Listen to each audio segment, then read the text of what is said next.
Bloomberg Audio Studios. Podcasts, radio, news. All right, folks, if you really want to know what's going on in the investment universe, you really want to talk to the folks at Charles Schwab. It is a great place to start. First of all, it's a $175 billion market cap company. Stock is up about 26% year to date. Following its recent earnings, at least 11 analysts raised their price target on the stock after Schwab's third quarter earnings beat, thanks to a surge in retail investing activity, and it's something we certainly want to dig into. Yeah, let's talk about some more numbers behind the firm. $11 trillion, more than that in client assets, 38 million client brokerage accounts, 2.2 million bank accounts, 5.6 million workplace plan participant accounts, and over 16,000 independent investment advisors. Thousands of them are here at Schwab Impact 2025 in Denver. Now, Rick Wurster took over as CEO in January of this year after previously serving as president for about 3 years at the company. He was head of Schwab Asset Management Solutions before that. So you have been at the company for nearly a decade. Is that right? Yes. Welcome. Thank you. Thanks for having me on, and we're so thrilled that you made the trip to be here in Denver at the conference. Well, we love coming here because we really do feel like it's good to get out of, I feel like, the coasts. And I feel like it's good to talk to the people who are actually managing tons and tons of money on a daily basis. Talk to us about your first year and some of what's been coming at you and how you and your team are making sense of kind of the investment environment when things can change often on a day-to-day basis. Well, the most rewarding part of the first year has been serving our 46 million clients. And it's been a year in which the value of what we bring to the table, great in-person experiences, the leading digital app, the strength of our bank and wealth capabilities, where all of those things have been necessary to help clients navigate markets. So that's what I take most from the first year. It's just such an incredible opportunity to serve our clients and the 16,000 advisors on our platform, many of whom are here. It's a real honor to be their partner in business. Well, the market environment right now, we want to dive right in there because really this week we've heard from different Wall Street executives that an overdue collection have weighed on the market this week. So reduced expectations for Fed rate cuts, a prolonged government shutdown. Michael Burry added to the negative tone with his disclosure of bearish wagers on Palantir and NVIDIA. Dip buyers, though, coming back into the trade today. Retail investors have been buying dips. How do you see today's environment from sort of a risk-reward perspective? We try to focus our clients on the long term. I think that owning securities and assets over long periods of time will generally go up. It's really hard to get the timing of markets down because you have to make two correct calls. First, you got to nail it to get out at the right time, which is really hard in the strength of the kind of market we've had and the momentum we've had. To get out at the right time is incredibly hard. And then you've got to be able to get back in at the right time or you miss out. I was down in Charlotte, North Carolina, visiting with some clients, and I heard from one client who back in 2016 didn't like the presidential administration and so had sold out of stocks. And this was back when we were having a pullback, and they said would now be a good time to get back in the market. And they'd sat out a huge amount of gains over a short-term point of view. We try to have clients avoid that. If clients can stay in the market and tolerate some volatility, we think over the long run that gets rewarded. Because it is so hard to call the markets both when to get out and when to get back in. So as you walk around the floor and you're talking to advisors, I mean, what are they talking about, in terms of timely advice that you're getting maybe from the advisors and what they are kind of hearing from their clients? I think one of the most pressing topics from investors today is how to navigate concentrated positions. The S&P is as concentrated as it's ever been. Right. The Mag 7, the big tech. Yes, and it's created tremendous wealth for lots of retail investors. And now they're wondering how to diversify their portfolio and to do so in a way to minimize their tax burden. And there's all kinds of strategies that they can work with their advisor on to create a more diversified portfolio without having to pay a tremendous amount in capital Rick, gains. how hard is it, though, that when clients are like, but why would I want to get out of NVIDIA when I've seen what they've been doing for how many years? Like, how tough is that? Because we constantly have conversations of people saying it's time to, broaden out, back off the big tech. And then it's the big tech with so much momentum. Well, you're absolutely right. And it's a really hard conversation to have. And oftentimes we don't win it, but we want to make sure the client is cognizant of the risk and the choice that they're making. Yeah. And to be fair to those investors, they've been right by sticking with their concentrated position for the most part because the names that have driven the market higher have been the same ones here for a while. And so many people have stuck with it, and they are sitting on more gains than they might have anticipated. So let's go further into the retail trader because they've grown to about 20% of the U.S. equity market today. I'm curious about sentiment trends. Like how the structure of this trend, how resilient are retail traders in an eventual downturn? Well, I think retail traders have been the ones leading the market higher and have been the ones buying the dips. And I think they were out actually in many ways out ahead of the institutional buyers. And so I think you have a retail buyer that has strong hands and will stick through the market. So, we'll see how it all plays out. But markets go up and down, and retail investors will inevitably, make some decisions in there that's best for them. People hear retail investor, they think about Robinhood, for example. Your customer versus Robinhood's customer base. What are the differences there? Well, our customer is an incredibly thoughtful group of retail investors. First, they have access to what we think are the best investing platforms in the industry. Number two, they have access to the most robust research platform. We produce 35 hours a week of live education and training for investors so that they're making the most informed decisions. We also don't make them choose a channel. Not only the leading digital app, but they can walk in and talk to someone. They can call our phone and get their question answered in less than 30 seconds. We have 1,000 professional traders that wake up every morning ready to answer the phone to help our clients trade. So I think we bring everything we can to help our clients be successful, and I think they make thoughtful decisions that are best for their financial life. Now, you guys have talked about 1/3 of your clients are Gen Z.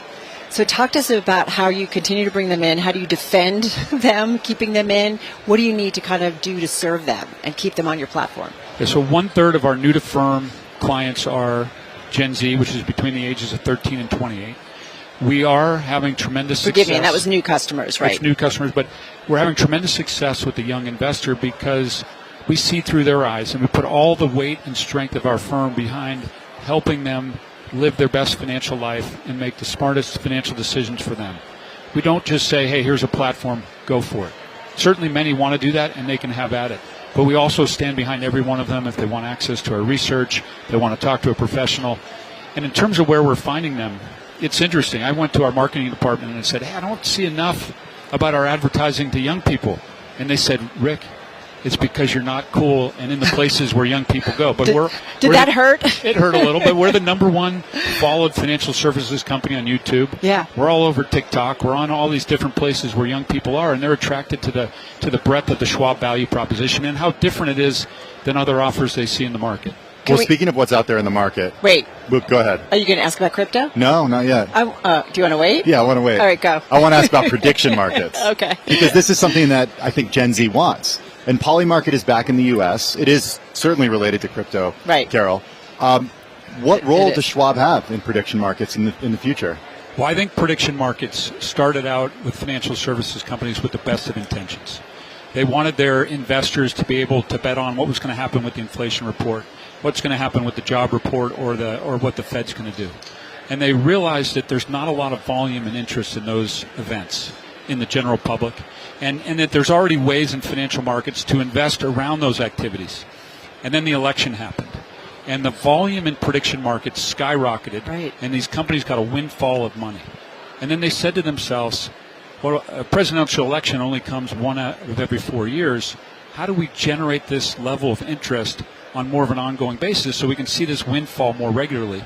And then they migrated from things that were tangentially related to financial markets to pure sports gambling, because every Saturday and Sunday there's lots of activities that the nation cares about.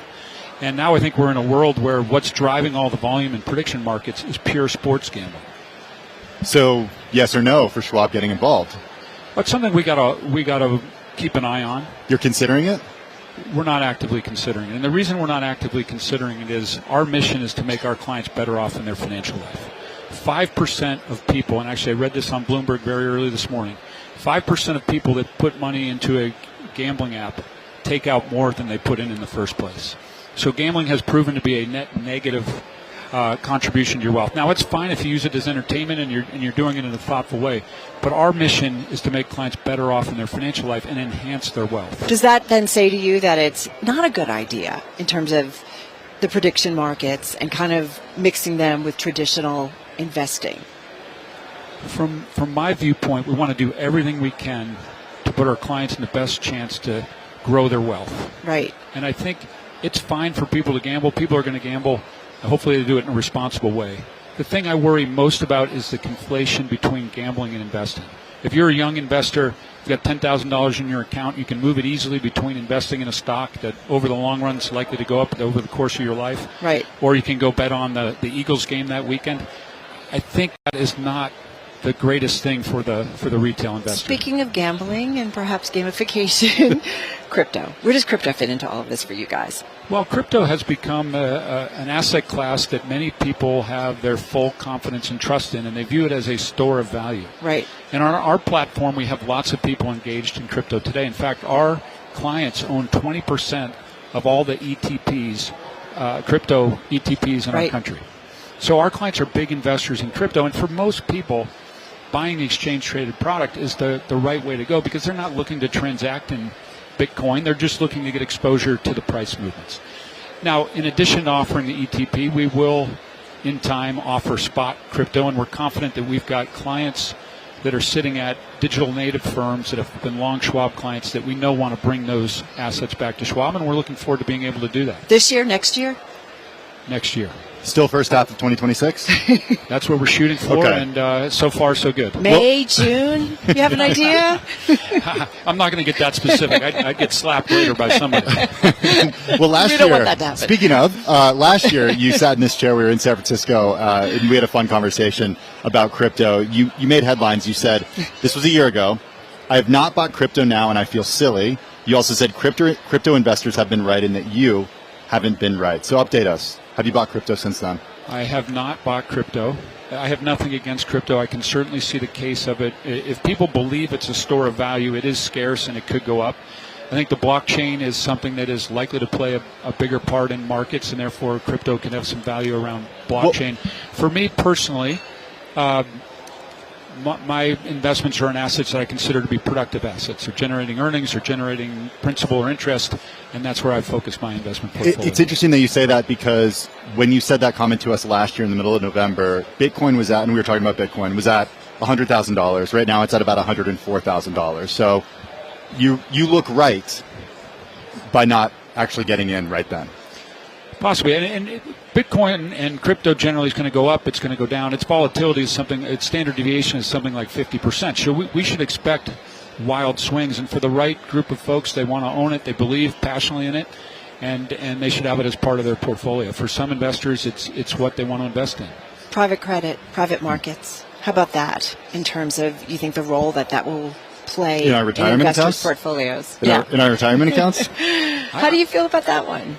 Well, you're a great private company. There's lots of great private companies in our country that have done really well. Right. I think retail investors should be exposed to private opportunities. We would like to bring it to market in three ways. Number one, we provide access to retail clients to great alternatives managers in private equity, private credit, venture capital, a lot of the names that you're familiar with. Second thing is, I think at the right time, we would love to be able to offer passive exposure in a fund-like structure to private markets. Just like in public markets today, you can go buy, the S&P 500 index fund and get broad representation of stocks. You should be able to do that in private markets. We'd love to play a role in that in the future.